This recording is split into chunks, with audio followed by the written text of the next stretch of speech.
lots of people do come to meditation thinking that it is like having a glass of wine. If I do this thing, all my problems will go away. Right. But actually we wade through the problems rather than try and like jump over them.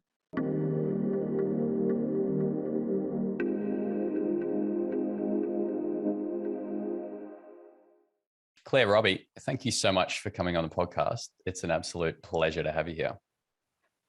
Thank you for having me. Hey, just before we started recording just now, I'll let a little secret in for the listeners. Before I start any podcast, I like to do a quick, just a very short meditation, just drop into the space, right? And I ask the person I'm interviewing to set an intention. And I think this is episode, like, I want to say almost 30 now. And you're the first person who just said, I want to have fun.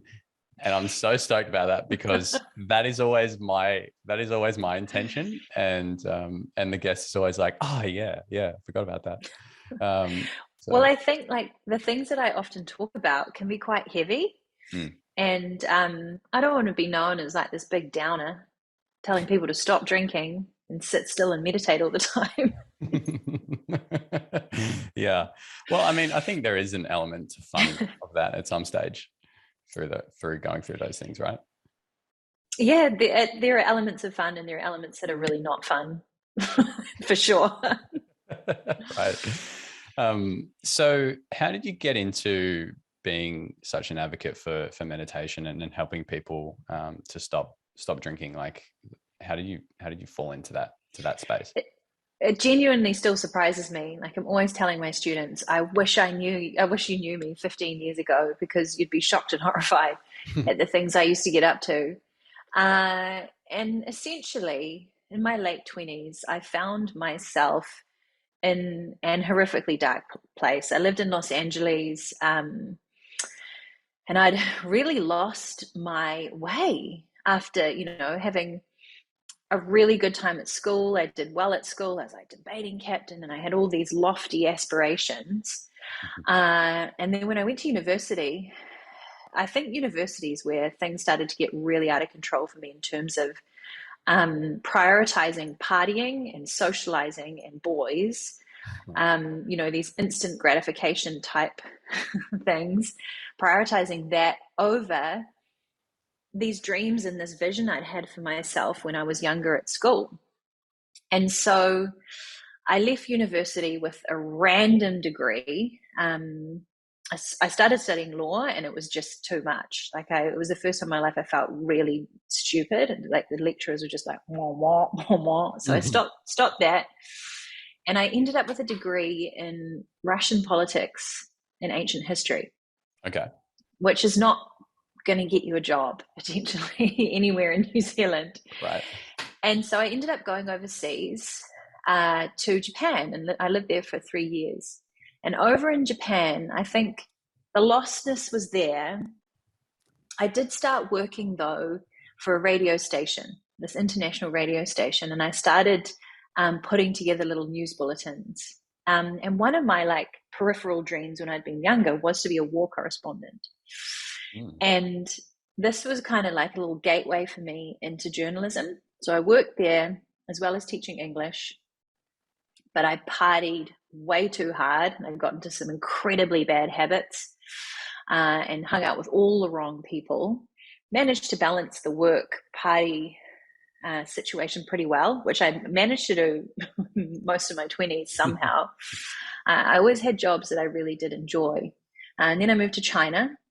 And in terms of my drinking and my partying, things got even worse. Although for me, it was better. I was like doing more crazy, intense things and getting myself into more trouble. And for me, that excitement was quite addictive.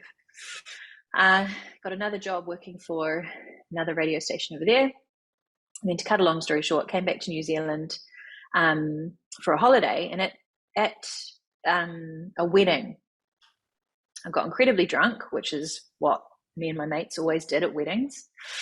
To not drink at a wedding would be highly unusual. To not get really drunk at a wedding would be highly unusual.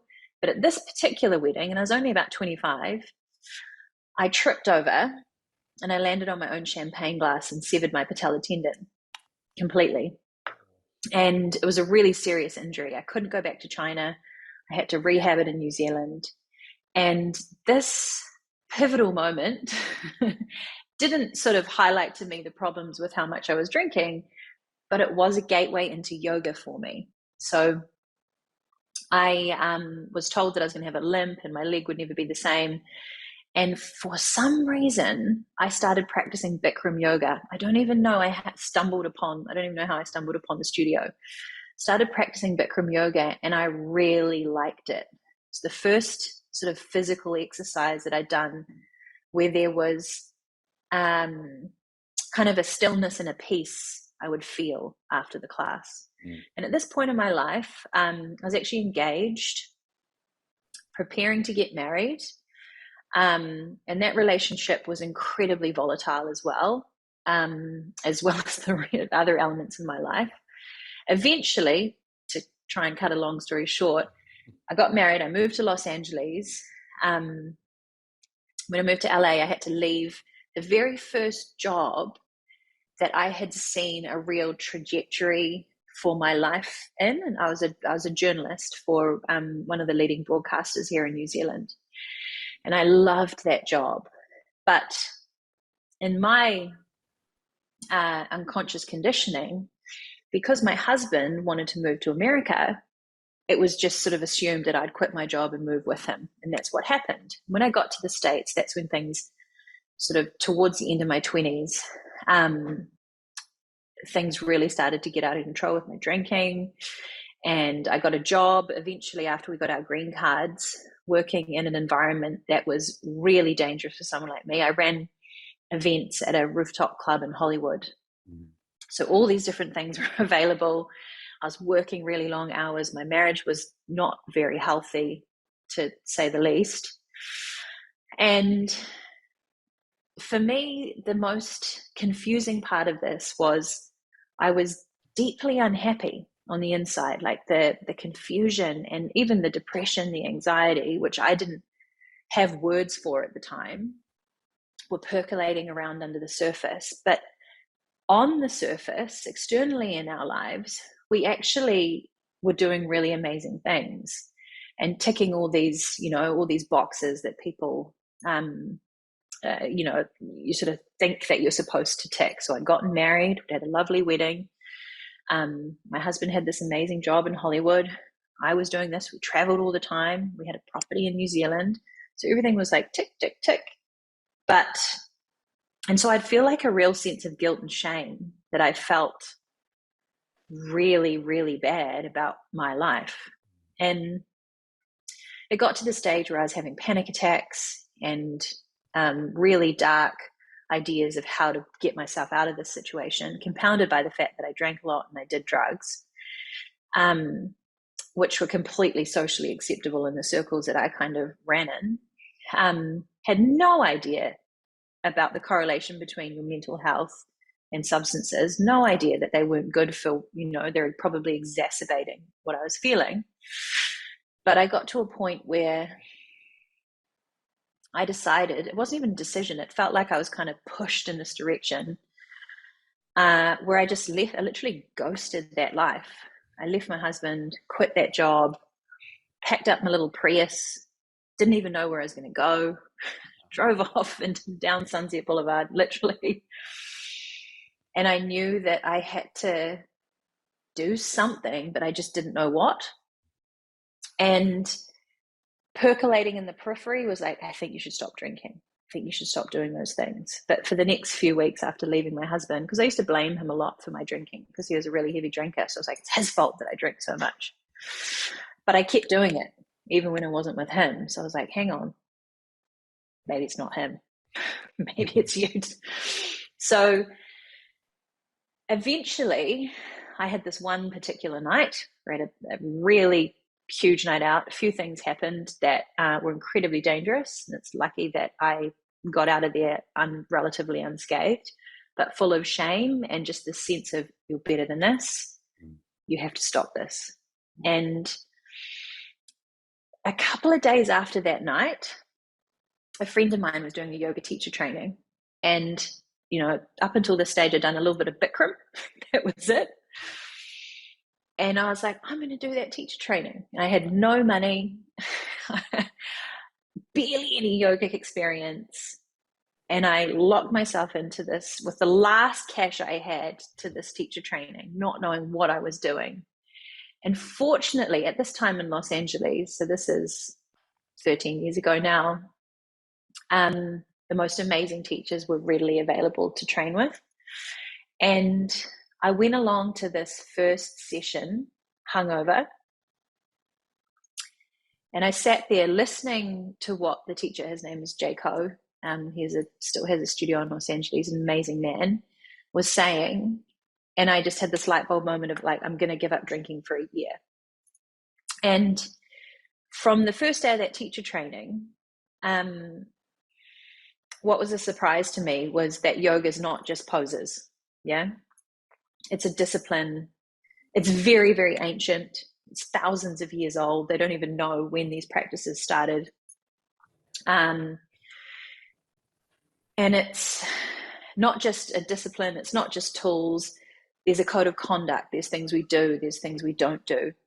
And it started giving me these tools to integrate my mind and my body and my spirit. And one of the most important things it gave me very early on was this awareness of my internal landscape, how what I was feeling was influencing my thoughts. And from that foundation, that awareness, there was just this massive springboard into making different choices and living a very, very different way. And at the same time as that yoga teacher training, I just so happened to live across the street from a really famous meditation center, the Self-Realization Center in Malibu, which I didn't know it was super famous at the time. I didn't actually know it was super famous until very recently. But I used to go to the lake in that center and just wander around it. And after a while, I noticed there was a temple and people would just walk in and you could sit and you could meditate with some of the monks or the people who were in there. So I'd wander in and I'd sit down, close my eyes, and just wonder what the hell I was doing. And then leave, go, oh, that was weird. And then come back. And then eventually I did a little course there. And this was coinciding with going deeper and deeper into yogic practices. And also at the same time, I had taken away this coping mechanism. I didn't even know it was a coping mechanism, alcohol. So I stuck to that. I'm not going to drink for a year. One of the hardest things I've ever done. And that was when I realized, oh, this has really become a problem for you. You don't know how to relax without alcohol. I was single, so going on a date without a drink was just like, having a good time, all these things. I just realized, what have you done? You've forgotten who you are. You're using this substance to create a personality, to create these states. And coupled with that awareness that I was cultivating, that self-awareness I was cultivating, you take away alcohol and you add in some introspective practices and you have a real explosion in your self-development.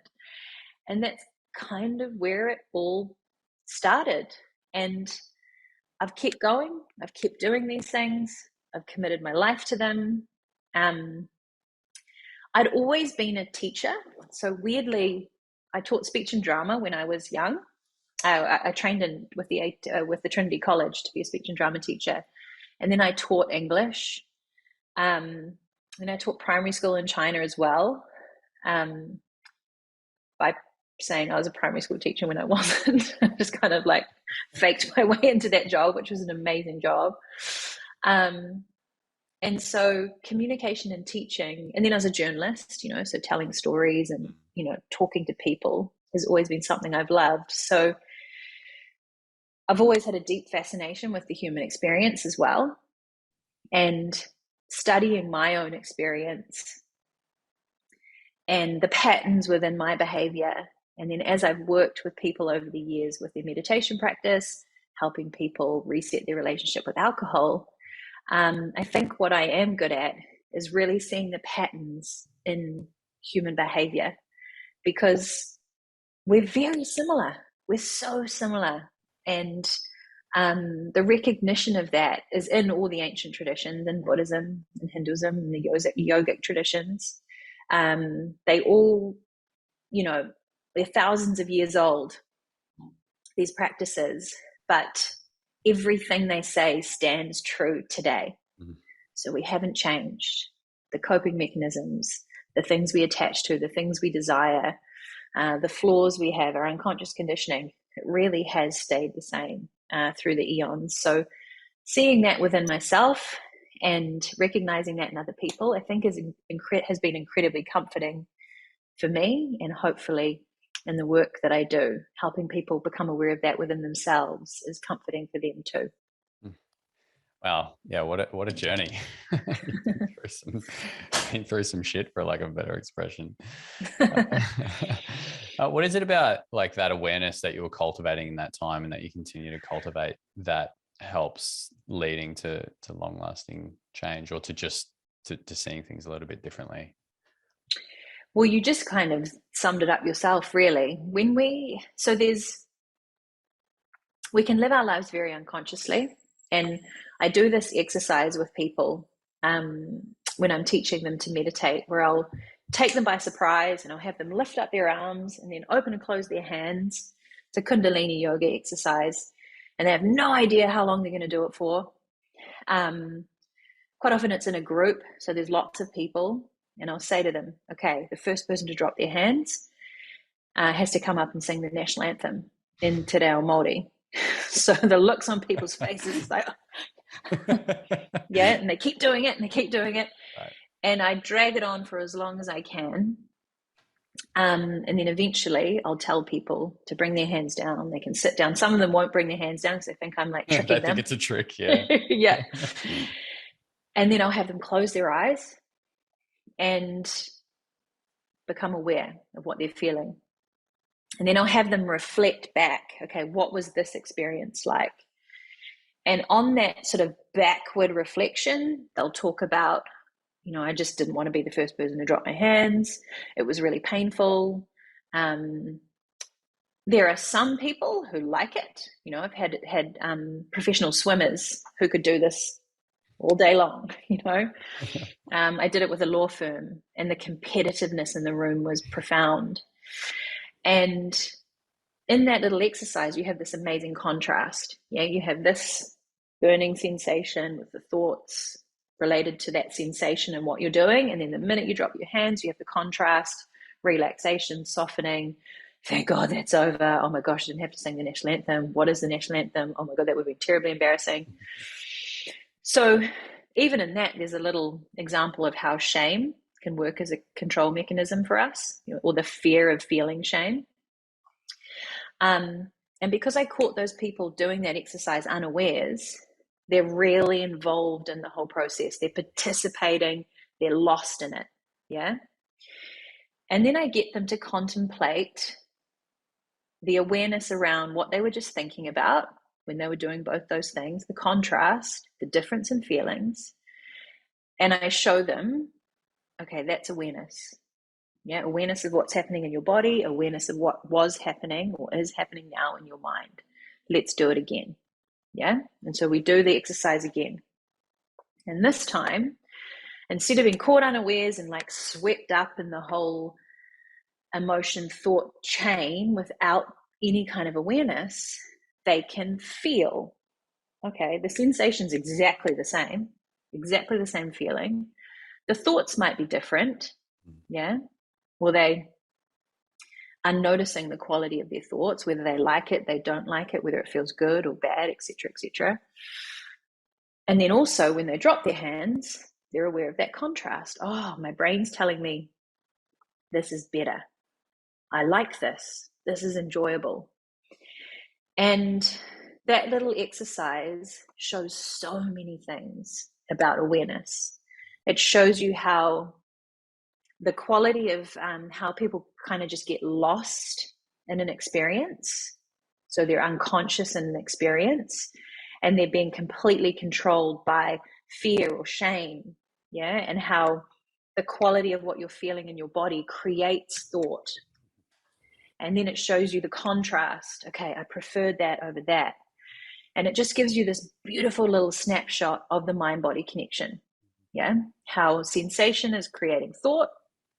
If you feel relaxed and calm in your body, the thoughts will be different than if you're feeling tense and fearful in your body. And that awareness, that constantly coming back into your body, like you said at the beginning, grounding in, I think before we started, coming from that centered place, it doesn't mean you're not going to have contrasting feelings. It doesn't mean you're going to have contrasting experiences. It doesn't mean that life is going to be awesome all the time and you're always going to feel good. But with awareness of how what you're feeling is creating thought and then action potentially, or inaction, that awareness gives you power. It gives you the ability to not live in habit and unconscious conditioning, but to live in presence and to really start to assess the intention behind why you're doing something, or the habit, the complete habit behind why you're doing something. And when it comes to shifting habits, which is kind of what I spend my life trying to help people do, whether it's add the meditation practice into a schedule, or take something out, alcohol, which is a very unconscious, habitual process. People drink without even knowing they've had a drink a lot of the time. There's nothing you can do to change any of that until you have the spaciousness that comes with awareness. That's why I love the name of your company, Found Space, because that's what awareness does. It helps you find space, and then there is choice. And there's a huge possibility of choice in the world, rather than just the blinkered habitual things we've done forever and ever and ever. There's a saying I use, which is with clarity comes power, because when you fully understand something, then you have the power to make choice about it. But perhaps I could change that saying to, with space comes power. Right? Yeah, totally. Yeah. Because if you can feel it in your body, as soon as your nervous system gets activated, if you're not conscious of that happening, you completely lose power, and your possibilities shrink down. But over the years, I've had so many experiences, even the other day. So we had this rain, massive rain here, and I got a call downstairs. It completely flooded, and there's water, like a waterfall coming down your stairwell. So we think you need to come in. We think your studio's flooded. And I had the moment of panic. What am I going to do? I've got this really expensive rug that I got given, and I was just arrived. But I was also just about to start a Pilates class. And the rain had stopped, and my panic told me to get there, sort it out. But with awareness, I was able to go, you know what? You'll be able to make far better decisions if you just do this class, relax, and go there in 45 minutes. Once upon a time, I would never have had the ability to choose those things. I would have just been, I've got to sort this out. And that's not to say I didn't have the stress response, but I was able to stay in the discomfort of it, because it isn't a good feeling. And that feeling is quite literally, it's been designed so that you take action. But quite often the action we take from that place, especially in the modern world, when we're not just running from a tiger, or, it really is life and death.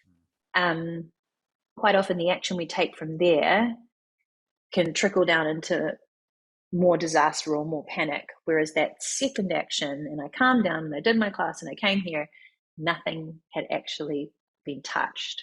We'd had no flooding. It was the most crazy thing. Like downstairs was knee deep in water, and just a few of our cups had some water in it. And it was like, whoa, see, there was really no need to panic. Mm. Mm. Thinking about some of the stress responses, maybe with some people having flooding in Queensland recently, but Oh, yes. Yeah. yeah. That has been so horrific. I know quite a few people who live up there, and that's been next level compared to Mm. what we had here for sure. Although the woman downstairs, it's the fifth time that her business is flooded. Yeah, wow. But it's such a great Yeah. example, Claire, on like whether it's a flood or I always use the example of like getting an email from your boss. It's like with some bad news or something. And that initial like response of like, oh, what have I done? Oh, I've got to fix it, and it's like, whoa, like, that we're not going to make the best decisions from that place, and No. that awareness really does kind of give us power. I'm guessing there is, however, more work involved. Like sometimes we can have awareness, but still act on like, oh, I'm feeling really stressed. But then you still kind of like, it's almost like you give up the awareness and you just kind of fall into following in whatever you're feeling at that point in time. I imagine that's where like maybe some more work can be done, or just more cultivation of that awareness through meditation and those sort of things. Yeah, and you have to, one of the really powerful things with breath work and meditation is that your body starts to trust that it can de-stimulate the nervous system response. Mm. So we do different techniques within breathwork where we kind of activate the nervous system and then we bring it down. Or maybe you sit to practice, and this happens to me regularly. Like there's all these myths about what meditation is, and if you're an experienced meditator, then you should experience these certain things. But one of the things I can assure people is that even though I've been meditating daily for over a decade, I still regularly have times when I sit down and it's really hard for me to sit still. As a business owner, I'm pregnant. I have an 8.5-year-old. I run teach trainings. I do all these different things. So my mental to-do list in the mornings is gnarly. And sometimes I will sit and I will feel, low grade fight or flight, because that's all it is. It's still fight or flight, even though it's just triggered by all the things that I'm sort of perceiving that I have to do. And the practice in those moments is to make friends with that feeling, to let the to-do list purge through my mind, do its thing. And then as I stay with the discomfort of that, you got to get moving, you got to get moving, you got to do this, you got to do, if you don't do this, or if you don't do that, oh my gosh, because the feeling is telling you terrible things are going to happen if you don't do all that stuff. And in the lineage of meditation that I teach, we always sit for a minimum of 20 minutes. And there's this beautiful thing that happens around the 15-minute mark where your nervous system goes, oh, I give up. Right. I've had enough. She's not doing anything. And you have this little shift from adrenaline, cortisol. And sometimes it happens earlier. You don't have to wait the full 15 minutes. But for me, when I am really tense or activated, it's a process to relax. But my body and my mind now knows that if I do this thing, everything shifts. And so when you do get activated and stressed, there's this sense around it like, nah, everything's okay. You've got this little thing up your sleeve that you can sit down and hold yourself with, essentially. And then I know that from that place of slightly more relaxed, because it's not like no matter, whenever I meditate, afterwards I feel like $1,000,000 and like nothing's bothering me. There might only be a slight shift in that nervous system response. But from that place, there is more space. No matter how little the shift is, it's better to be at that place than where I was before I meditated. Always. There are no exceptions to that. But it's really important to understand that meditation is not this profoundly blissful experience all the time. And I think When I do tell new students that, they're like, oh, really? Because they want it to be like a drink. Yeah, it's like, what do you mean? We have to do some work? Yeah, oh my God, what? I have to sit in mucky old stress response discomfort? Right. But lots of people do come to meditation thinking that it is like having a glass of wine. If I do this thing, all my problems will go away. Right. But actually we wade through the problems rather than try and like jump over them. Yeah, which is what we do when we drink. Yeah. Yeah, totally. There's I've been reading a lot of Paul Ferrini books recently, and he talks, like, I don't know if you've heard of Paul Ferrini, but he talks a lot about like coming back to the internal love that's within us and this kind of thing. And he talks about, quite often talks about walking through the fear, like not running away from it. We have to go through it, because if we go through it, then we can experience the love that's on the other side. Right. And I think that's a really tricky thing to articulate. Like, it really has to be experienced. As I go into giving birth for the second time, I'm delving into this in a very, very extreme way. The first time I gave birth, I had a natural birth, and I was absolutely horrified that was what birth was. Like, I felt like I'd really been misled. And how you just have to relax and the baby comes out from the hypnobirthing course that I did. And going into the second time with the awareness of how painful it is, I'm genuinely scared. Like, this morning I actually had a moment of like, oh God, I don't know if I can do this again. But I know that I have to go through it. The first time I was trying to dance around it and I was trying to escape the pain.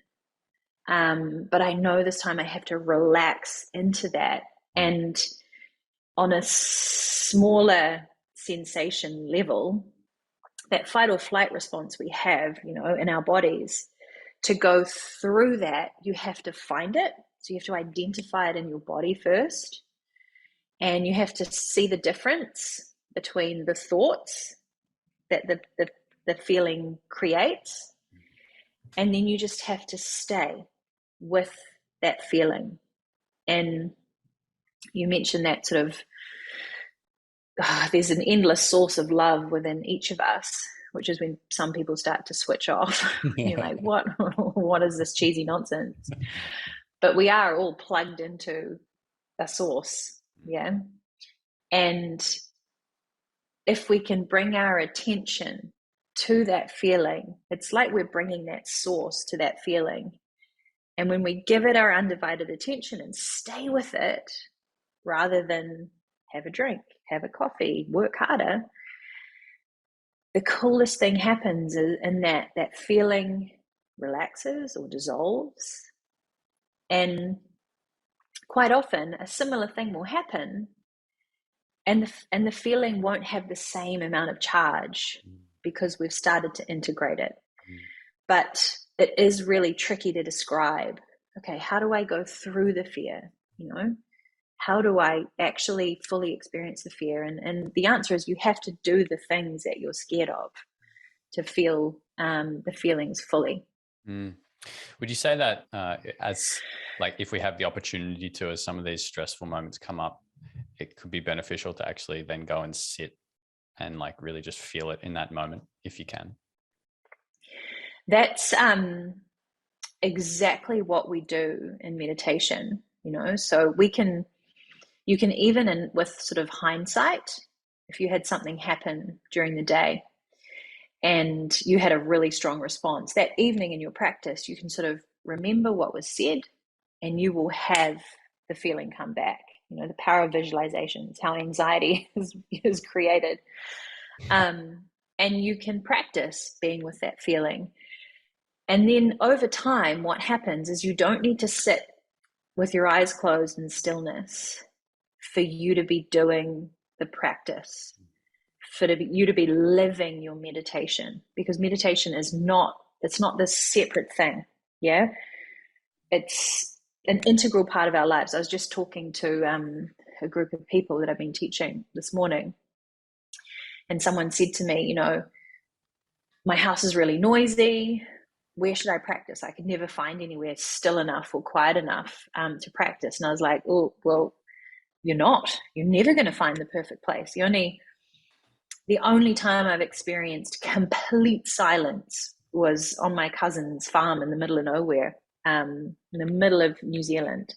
And we used to climb up these hills to the middle of the farm, and there was no sound. And for a city girl, and I would have only been little, that silence was quite discombobulating, but I remember it like there's no sound. But that's, I think, the only time I've experienced complete silence. And with our meditation, noises are not a problem. Noises are part of life, and noises actually give us that kind of material, I remember when my son was little and he'd wake up in the middle of my practice, I'm meant to be doing my meditation, and then he'd start crying. And the rage that would get triggered would surprise me, and I'd sit there and I'd be like, whoa, just from him crying. Oh, there's something more to this than that. And it was an opportunity to sit with the discomfort and move through it. And eventually, many of the triggers I've had in my life are just not there anymore. I do exist incredibly differently to, that 15 years ago where I drank and got myself into all sorts of trouble. I always like to tell people, though, the essence of you stays the same. That like my sense of humor is still the same, that kind of thing, like the things that really make you you. But a lot of the habits and the coping mechanisms, and I used to waste a lot of energy on gossip or just things that took away from my life rather than added to my life. And that just doesn't happen anymore as I've sat with some of that unconscious conditioning that was there. Beautiful. What is the link? Describe to me the link between alcohol consumption and the challenges in awareness, perhaps, because there was a clear link in your experience as you stopped drinking and you started meditating and whatnot. And I'm curious to hear more about that. So alcohol for me, I grew up with really social parents, had a very normal Kiwi upbringing. We spent a lot of time at the beach, barbecues. All my extended family were drinkers. My parents had lots of parties. I've always been a bit of a tomboy. So very early on, I always wanted to hang out with the boys and do what the boys were doing. And when I got into my teenage years, that involved drinking and drugs. And I think essentially what happened for me is, so at school and when I was younger, I loved reading, I loved writing, and I talked about this early on. I had these dreams in the periphery of these things I wanted to do. And then as I became a teenager, I started to do things that I now know give you a lot of dopamine. Yeah. So it's just like a chemical response. I do this and I get this feeling. I feel good. And compared to the reading and the writing and the swimming and the rock pools and all the little things that I loved doing when I was younger that were incredibly joyful and satisfying, and I found deep contentment in, dopamine started winning. Yeah. And I got into bad habits where everything I did needed that dopamine or the sensation that drinking would give me. I also wasn't aware that I was really anxious. And this is, I'm not special in this. Most human beings have varying degrees of anxiety percolating around under the surface. That's because we're programmed to be on high alert. We're programmed to be looking out for the danger. And for some of us, it gets a little out of control or a lot out of control. And so when I would drink the alcohol, that feeling would shift. And so as I got older, so first of all, it's like binge drinking and partying. And then as I got older, it becomes a little more cultured. And so you can kind of hide behind expensive labels. There's some more stories that the mind comes up with, you know. Yeah. Well, this is a very expensive bottle of ethanol. Right. So, and it just started to really permeate into every sort of level of existence for me. Like I had to have fun with alcohol. I had to relax with alcohol. And so what you do is you lose the ability to feel. You know, you lose the ability to feel uncomfortable. You lose the ability to feel anxious. You lose the ability to produce certain chemicals that make you feel good feelings, because you've become so conditioned to using this external substance. The feelings when you're little that you produce, like I look at my son jumping on the bed, or he's an avid drawer, like the deep contentment he has in these moments. They're hormones that have almost a subtler type of felt, perception in your body. And so alcohol kind of starts winning, drugs start winning, and we forget that we have this endless supply of oxytocin and serotonin and all these hormones that we can produce ourselves, because it is human nature to find the easy way out. So not only are you losing an ability to feel uncomfortable or, bad feelings because you mask it with drinking, but then you also lose the ability to produce feelings of contentment and joy without an external substance. And so for me, the awareness of that, and the year I gave up drinking, that first year, was groundbreaking for me, because for whatever reason, I managed to commit to that year, and then I did another year. But that first year, I kept living my life, so going to parties, going out for dinner, going on dates, and kind of white knuckling my way through the discomfort. But because I was practicing yoga and meditating, I was also like, whoa, at this dinner, you feel so uncomfortable. And your brain's going, just have a drink, just have a drink. It'll go away if you just have a drink, just have a drink. Everyone else is having a drink. And then the coolest thing with hanging in there was that you see, this feeling changed. It shifted, it went away.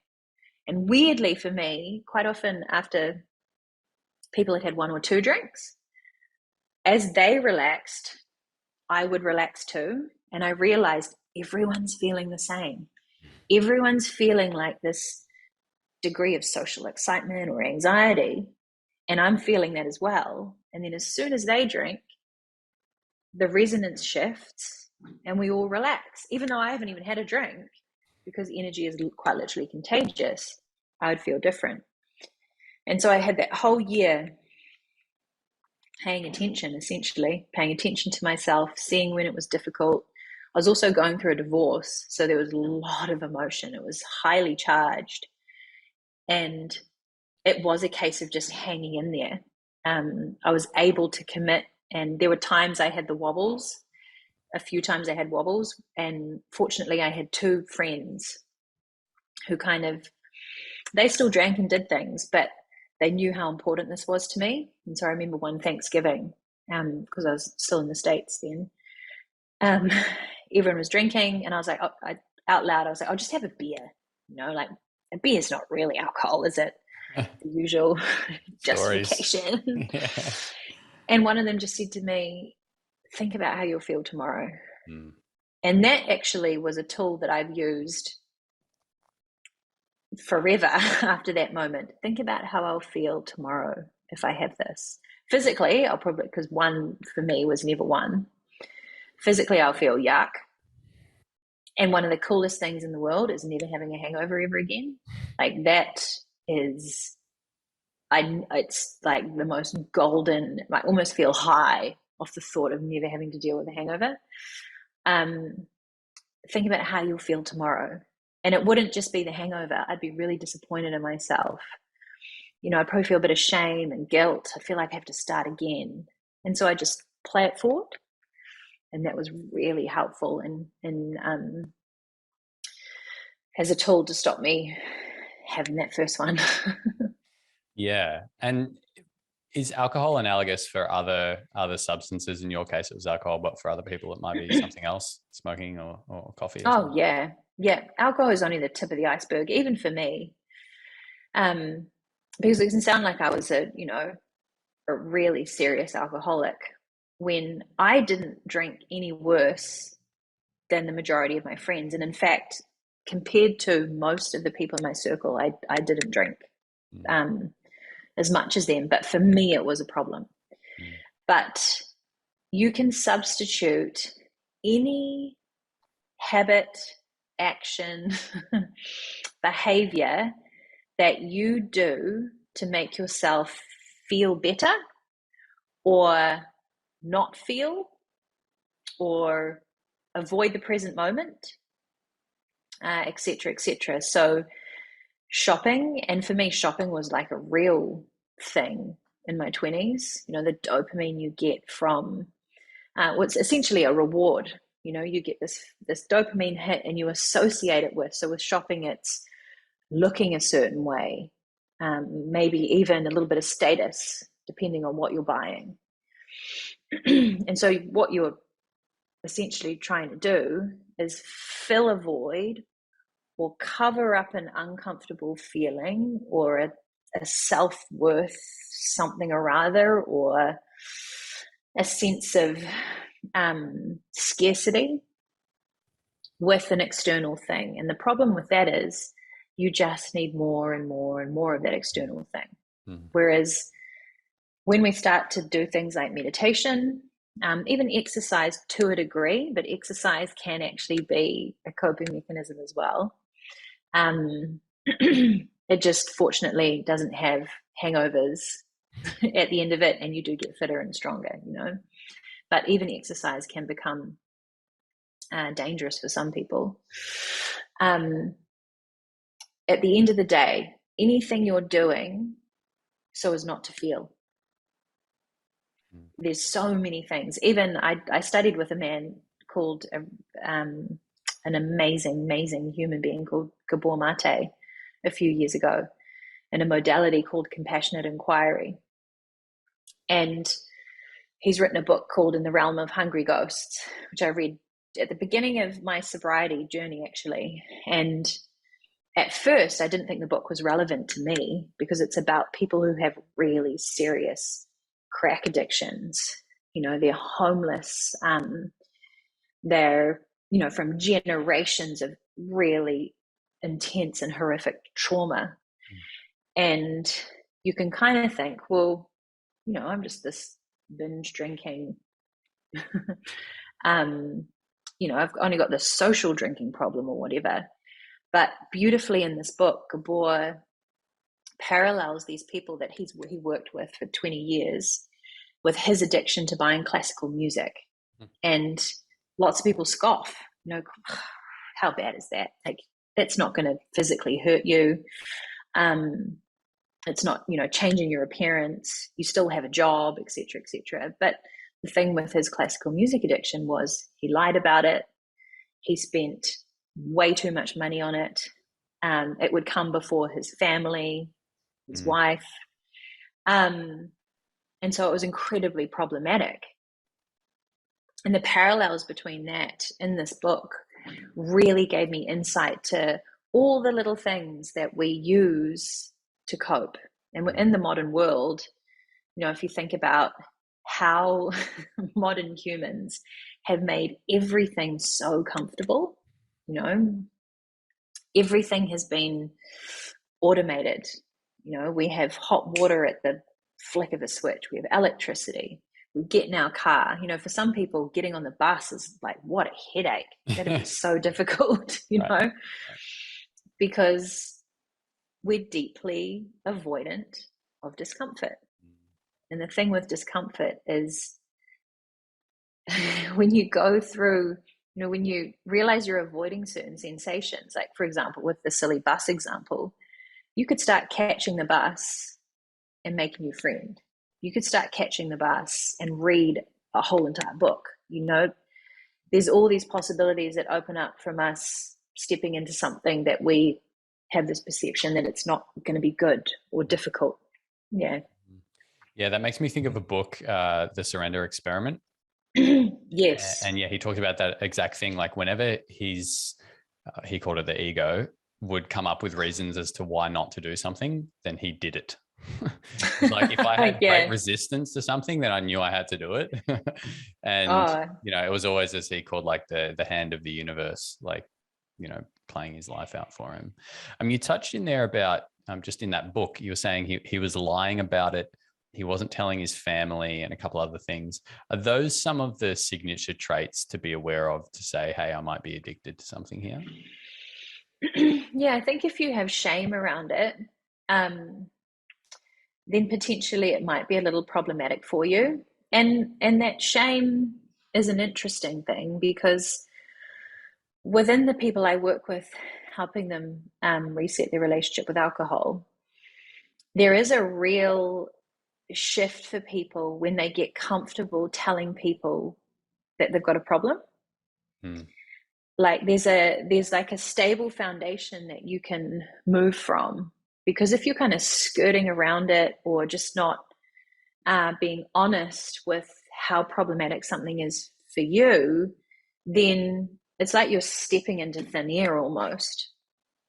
And for lots of people, that shame, because shame's a horrible feeling, it's a really amazing control mechanism, the fear of feeling shame.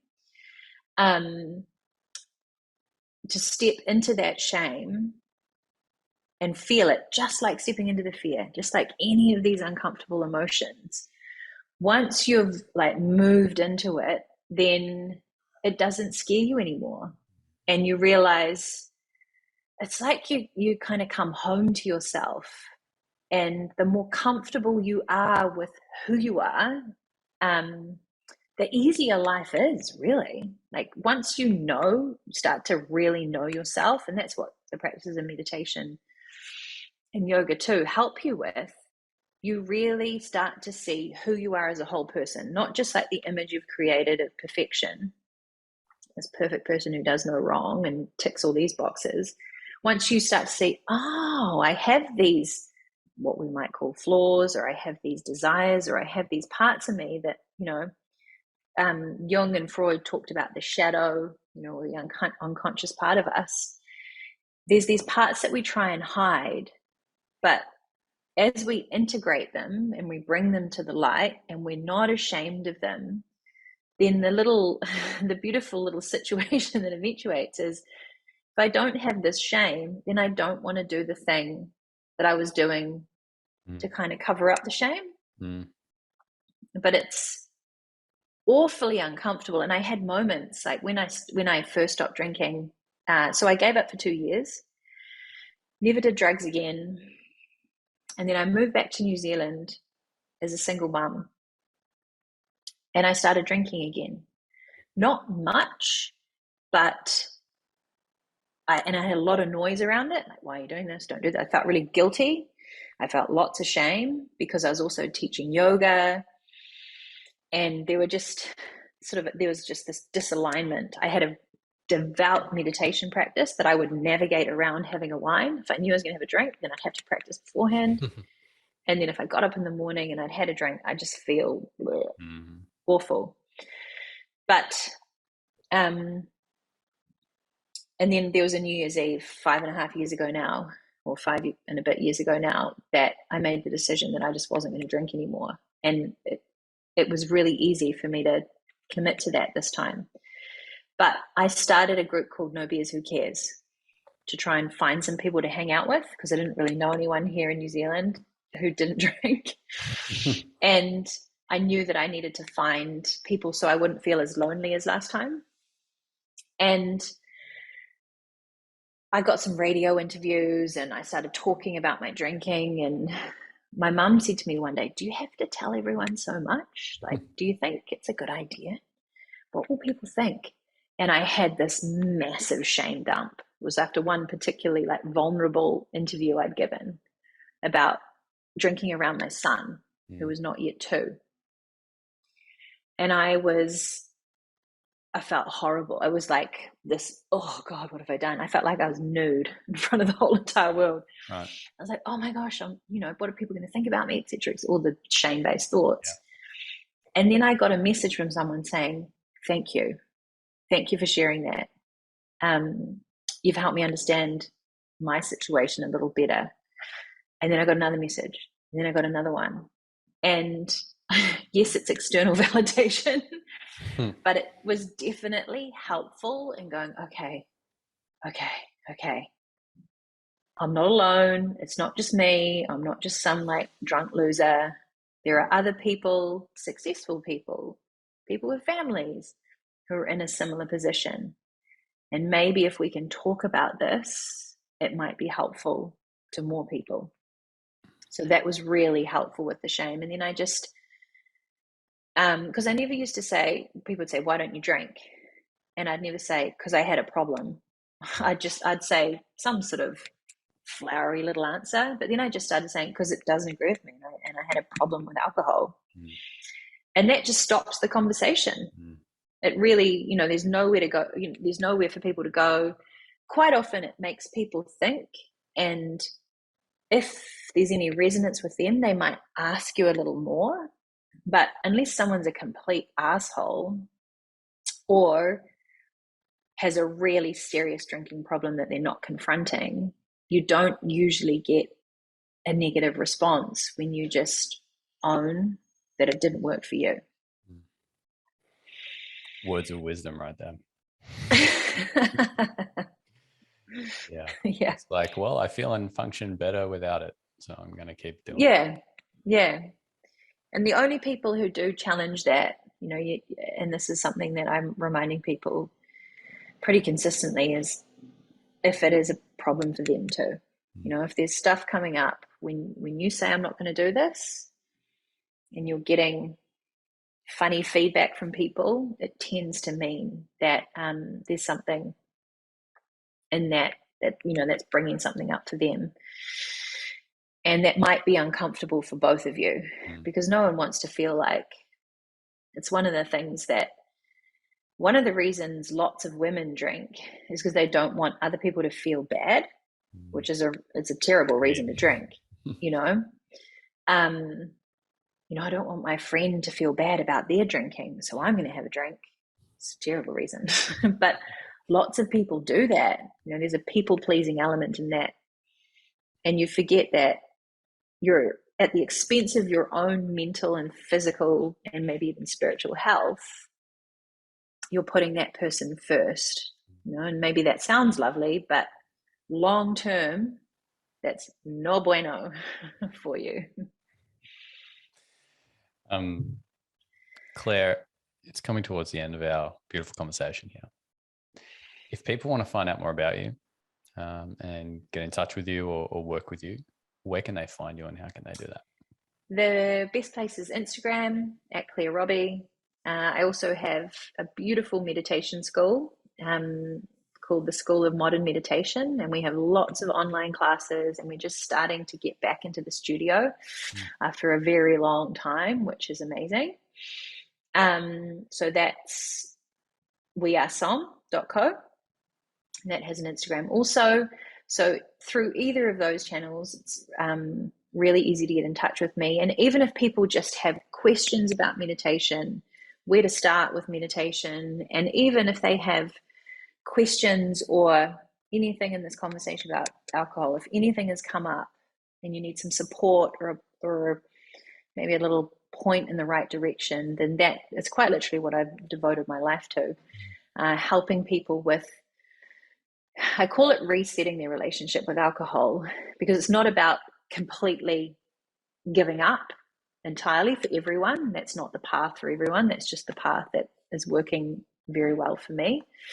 But some people just need a little reset, which can be as simple as just becoming aware of how they're drinking, and then really importantly, why you're drinking.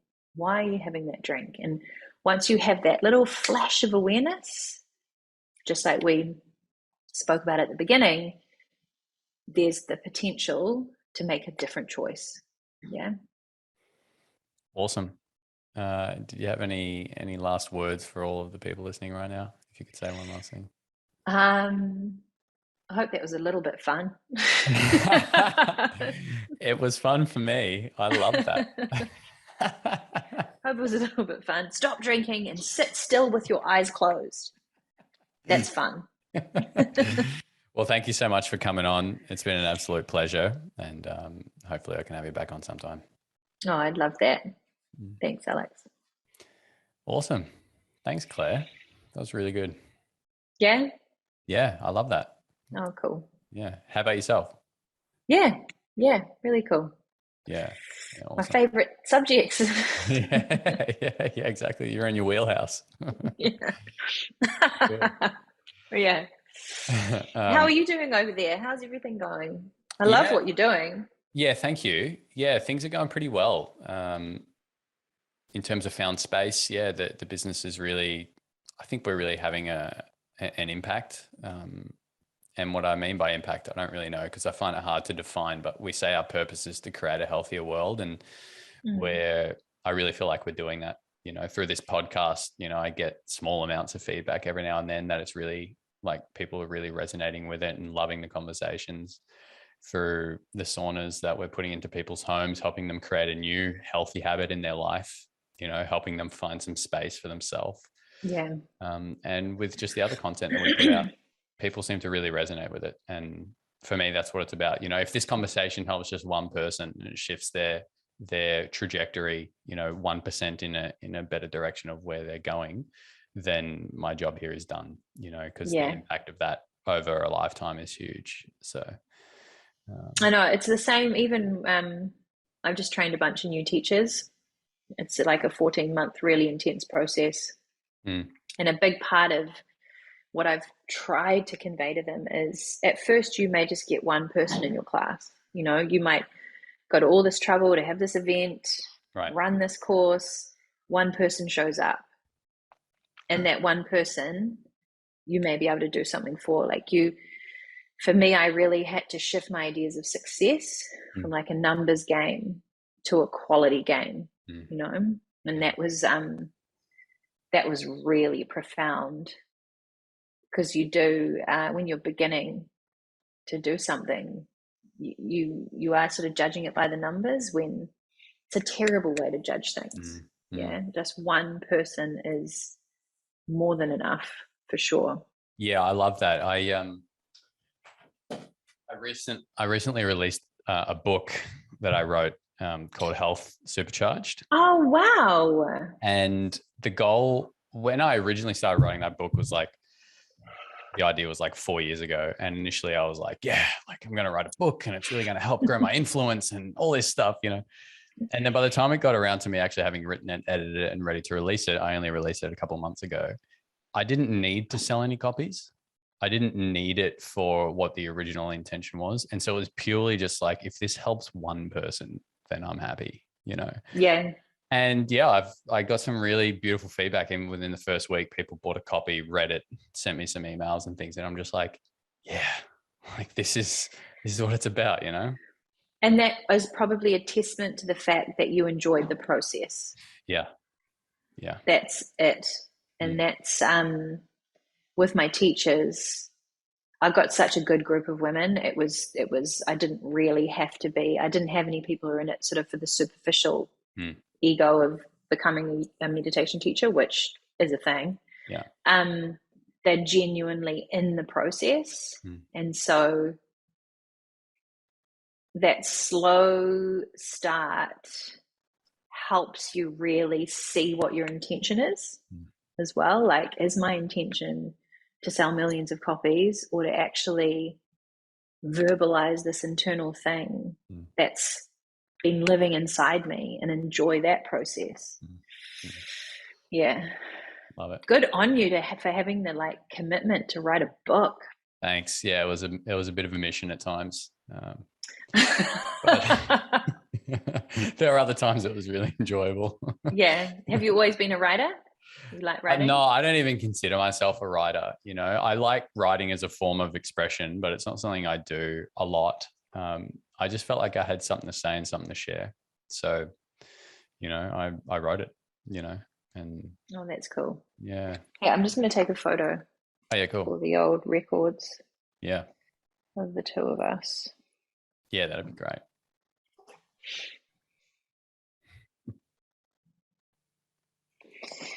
Awesome. What is the time? Oh yeah, I better It's time get for you to go, I think. moving. Yeah, thank you so Thank much. you. This episode will come out in 2 weeks. So Cool. we'll be in touch with all the stuff if you want to share it through your people and whatever. Awesome. That'd be awesome. Yeah, I think I still need to send a blurb and a photo, which I will do at some point soon, I promise. Cool. I'm actually, Okay. I might just, is this a blurb I can find somewhere on a website or something? Yes, you can find it on clairerobbie.co. Okay. It's very long though, that blurb. That's fine. I'll just use that because I'm going to record the intro for this as soon as we stop now. So I need Okay. that blurb, but That doesn't really mention the School of Modern Meditation. I can add that in. If you can chuck in, she's the founder of the School of Modern Meditation. Yeah. That would be awesome. Absolutely. Yeah. Okay. Cool. Cool. Thanks, Claire. I'll talk to you soon. Yeah. See you soon. Ciao.